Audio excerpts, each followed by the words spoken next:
Okay, so we're going to wonder, why am I so dark in the picture? Okay, this direction I can be seen. Okay, let's go. We are in your world, and we are light beings. This is something I was told on a YouTube channel last week. Is it true? Are there light beings here on planet Earth? The answer is, if you were to learn how to muscle test your own body, you would get an answer from your own body. I think that is the very best way for you to get information.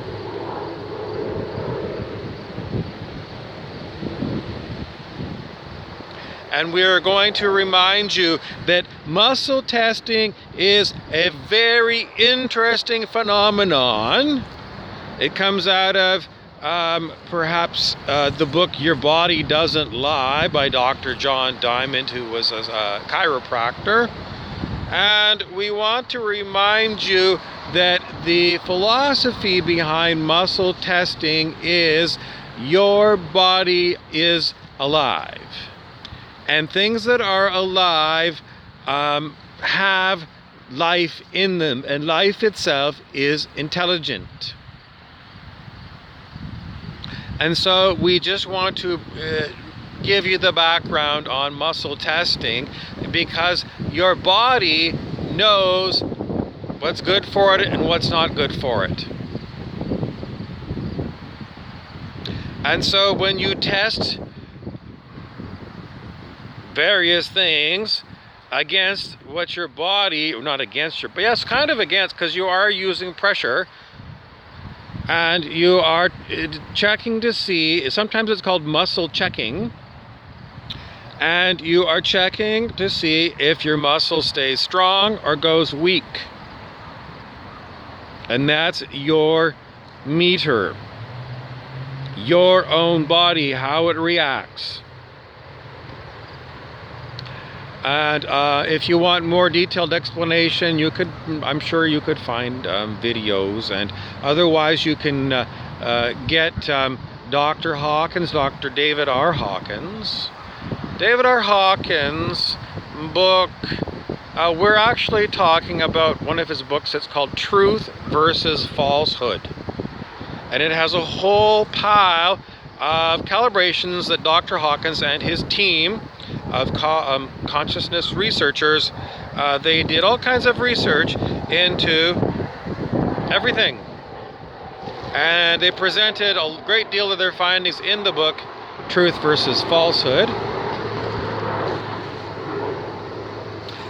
And we want to remind you, you can get a free sample of an ebook version of Truth versus Falsehood on Amazon.com,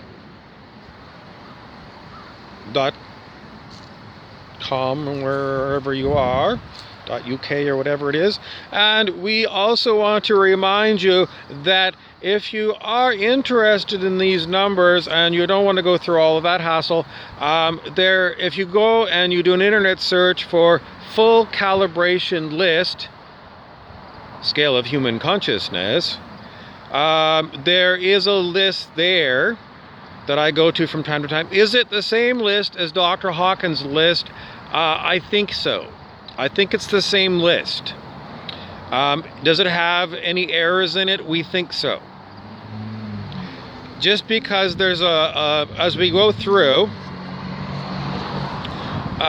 we look at things, and some things just stick out at us and say it doesn't look like the right number. So, but most of the things in the list are interesting enough that you would say, yeah, well, yeah, you're either going to say this one doesn't make sense to me, or oh, wow. Or wow, or anyways, so you can look at that list that's on the internet, and the idea behind it is that everything below 200 on the scale of consciousness is a negative thing that you don't want. It is a lie. It is a lie that's masquerading as a truth. And some of the things will be very surprising. And in any event, we want to remind you that at the top of the calibrations that are given by Dr. Hawkins, he says it's God the Creator who is infinity. And the next thing that he calibrates below that are archangels. Human beings max out at 1,000. So Jesus of Nazareth, Jesus of the Christian Bible, and Buddha and Zoroaster are given as 3 examples of what they call avatars of God, and that is the highest calibrated level of consciousness that a human can have. The definition of human is someone who walks around, these days, that, was born in a hospital out of a mother and, is walking around. In other words, pretty much, because we don't want it to be like spacemen from some place extraterrestrial. We don't want to consider those to be humans. Humans have human physiology. We have a heart, we have a blood supply, we have a physical brain, we have a spinal cord. So we also want to remind you that you also have strange oddities that are still humans. Like, for example, sometimes people are born with either missing limbs or extra limbs. So you don't want to say that they are not human, but if they don't originate on Earth, then we're not going to include them in our scale of human consciousness. Why? Just because if we were to add them in, then we would have a lot of other things that we don't know anything about these other places. And so it's beyond the scope of this particular research project. But he did kind of say that UFOs calibrated negative. In other words, they're not real. So you'd have to go and do more muscle testing to come to understand what exactly do they mean here. Do they mean UFOs as extraterrestrials, or UFOs as in unidentified when they've been identified by someone? Could you identify a UFO? Possibly through muscle testing. Somebody might also send you information by telepathy, which may or may not be true. In any event, I don't want to go too far down that hole because I want to stay on the topic of the scale of human consciousness and some of the interesting things that are in this list. The things that are most important for people to understand depends upon their own personal background. If you're a religious person, then there's some religious things in there that you need to know about your particular religion. And if you're not a religious person, then you have to understand that the scale of human consciousness is not about religion. Which might sound strange because this kind of sounds religious if I give you like Buddha or Jesus as being at the top of the heap and we talk about archangels. Because if I've turned you off because of that, because you say there's no way that there's anything like archangels, like winged humans or something. I've seen this on Netflix. That's not real, dude. So we want to remind you that Hollywood's fictionalized versions of what they present as reality don't calibrate. Hollywood, when you calibrate that with regard to Hollywood filmmaking, it calibrates below 200 on the scale of human consciousness. So Hollywood lies to you. They present stuff to you that is lies, and they say it is truth. So they're not reliable. So you have got a lot of problems because Hollywood controls what you view. And so you are mind controlled by a negative entity, a demonic entity. You are mind controlled because you don't know, even if they mark something, well, they don't really mark it as being fiction or non-fiction. Sometimes they like docudrama, so they take bits of a story and then they They make lies. And, you know, it's basically, you know, if they put docudrama on it, then, you know, at what point does it become like, you know, it's fictionalized? How much is fiction and how much is truth? So there's all kinds of problems. Anyway, if we're going to give you other things that are interesting, it's going to really depend on you. But if you're not a religious person and the archangel thing is bothering you, then you have to understand things not from a religious context. Think of it scientifically. Scientifically, we are rating the consciousness of these different people. It's pure consciousness measurement. It's not religious. You say, well, it's just, what is the highest consciousness possible on the scale? Creator. Creator was infinity. So is creator a religious word? I mean, if you go to the patent office and you present the patent of your invention, you say, you are the creator. What's religious about going to the patent office? It's not religious. So we're measuring consciousness.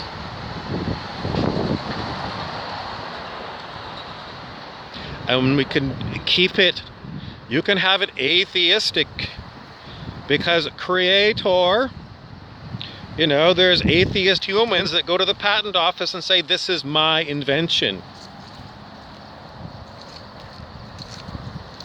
So I just put this in here because I know some of these words are going to be triggering to those of you who really don't resonate with religions.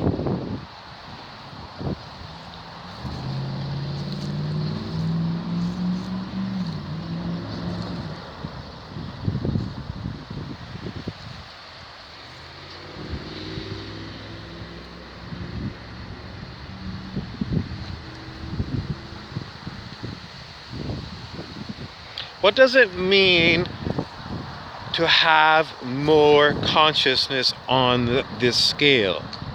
To be at a higher number? Dr. Hawkins calls it power. He calls everything below 200, the negative stuff, the lies, he calls it force. So if you have spiritual power, is what you say more true than people with less? No. Does it mean more wisdom? No. Does it mean more of the creator energy? No. It means we consider archangels to have more ability, more wherewithal to do what they want to do. So if it's a tug of war between you, a human, and an archangel, the archangel is always going to win because it has more ability, more power.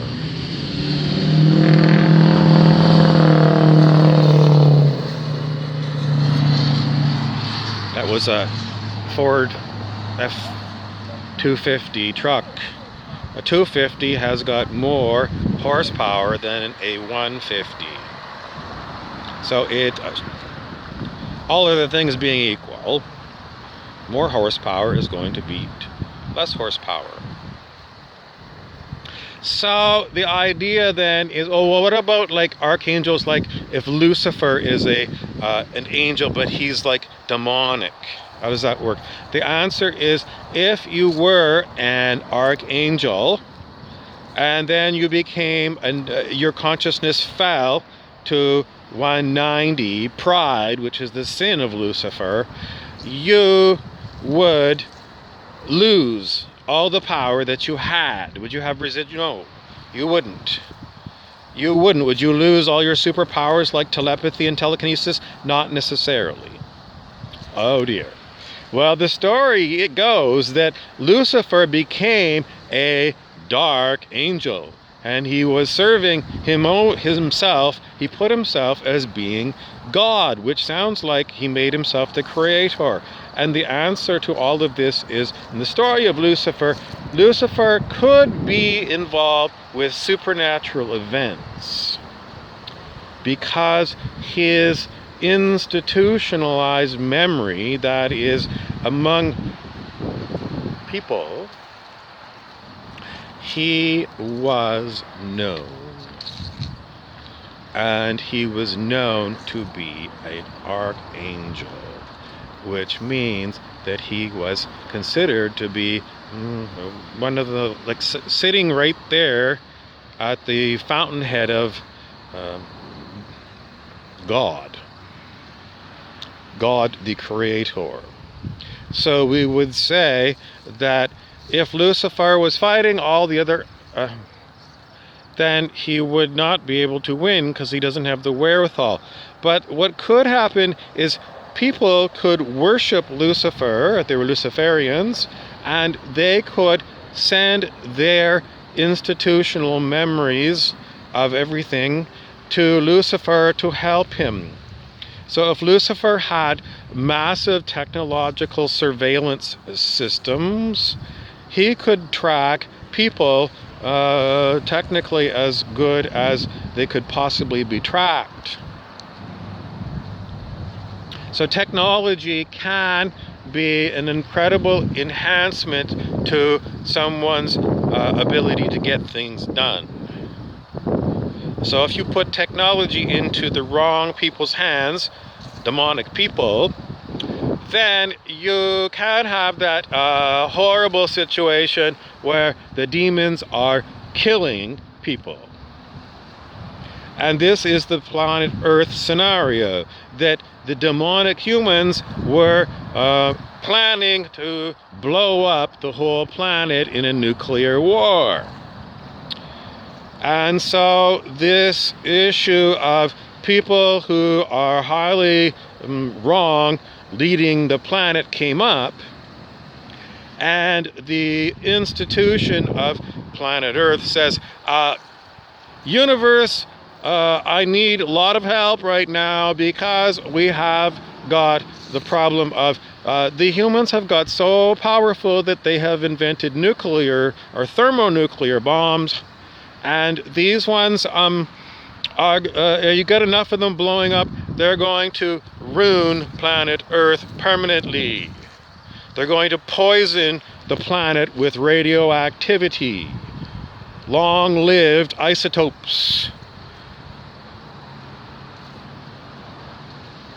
Or they're going to blow the whole oxygen atmosphere off the whole planet. Because of so much force used in the atmosphere, blow all the air away from the Earth. A nuclear winter, putting the whole planet into the deep freeze so no food grows and everyone dies because there's no food. So this was what happened when we were in search of help on planet Earth. And souls volunteered to come to planet Earth to incarnate as humans, starting off as babies born from their mothers. And all of these people that came are here now, and they have answered the call from planet Earth to be here to prevent the destruction of planet Earth. This is the information that was given to us by hypnotherapist Dolores Cannon.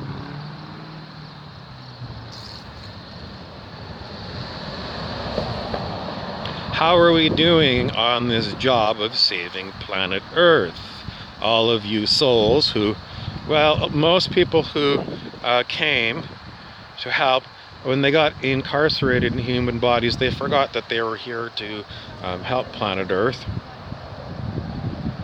It seems like, people come here as souls on a mission, and then immediately, as soon as they're born, they don't know what their mission is, because they're, tied into this human brain that has got to take a long time to develop to the point where it's capable of driving a car, for example. And so we want to remind people that if you don't really understand why you are here on planet Earth at this current time, the answer comes from Dolores Cannon. You volunteered to come here out of the goodness of your own heart, with the express purpose of saving planet Earth from demonic humans with nuclear weapons who were running things, and who had technology and have technology today that can track your every move, can read your thoughts, thought reading machines, yes, and they can also implant thoughts into your head, also known as voice of God technology. In other words, they could put any kind of synthetic telepathy, it's called. It's a technology. Is there telepathy without synthetics? Could be, we don't know. Why do we say this is real? Just because it looks like it's technologically feasible, because you can measure brain waves, and if you get good at measuring brain waves, then you could use even more anyways, you can develop a technology, and you do enough samples with real humans, you'll be able to understand what different words look like when you're using the right sensor on the brain. And once you can read what the word is when it's being thought by the person, then you just reverse that procedure to go and put thoughts into people's heads. That sounds far-fetched? No, it doesn't. If you look at it, it's simply thought, measurement, amplification, to send it out. If I told you that this was, the script for a Hollywood movie, it was like a Marvel Comics or DC Comics thing, it would go along with it, no problem. No problem. But people in our world still would say, oh, that's tin hat. There's no way that that's available. Why are they saying that? Because it's implanted into their heads, because they've got mind control going on. Who is immune to mind control? Only someone who is really good at evading detection. Who is that? Well, you don't have to worry about this. Like, the mind control, is it being used against humanity to cause the destruction of planet Earth? Yes.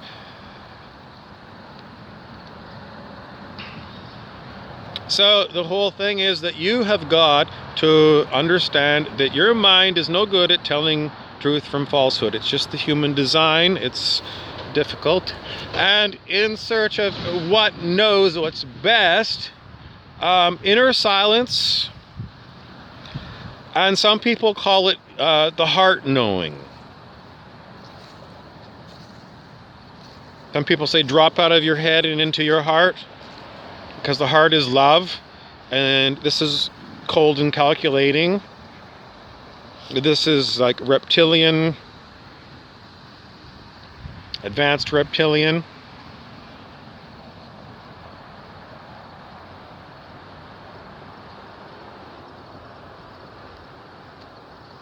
And in search of anything else to tell you about this talk, I want to understand that I did a whole pile of talks the past few days, and I was going through a very lot of,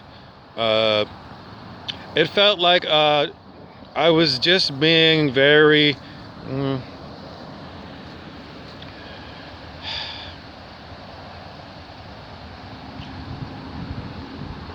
anyways, I didn't put them up, because I felt that a lot of it was just too much of me complaining and ranting.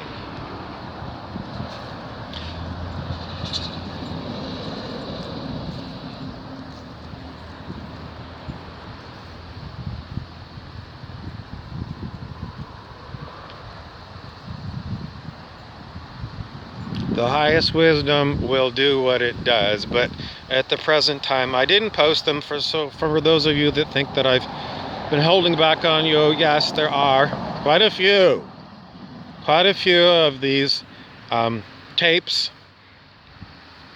and some of them are not too far.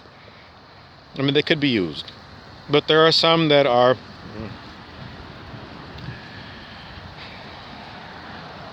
being held for other considerations.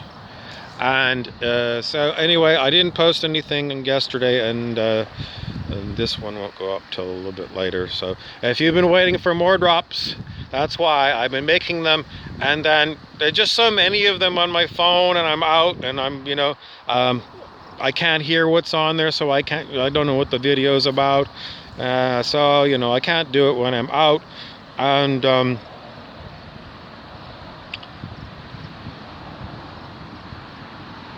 that's the story. I'm Bob Frizzell for the reality game.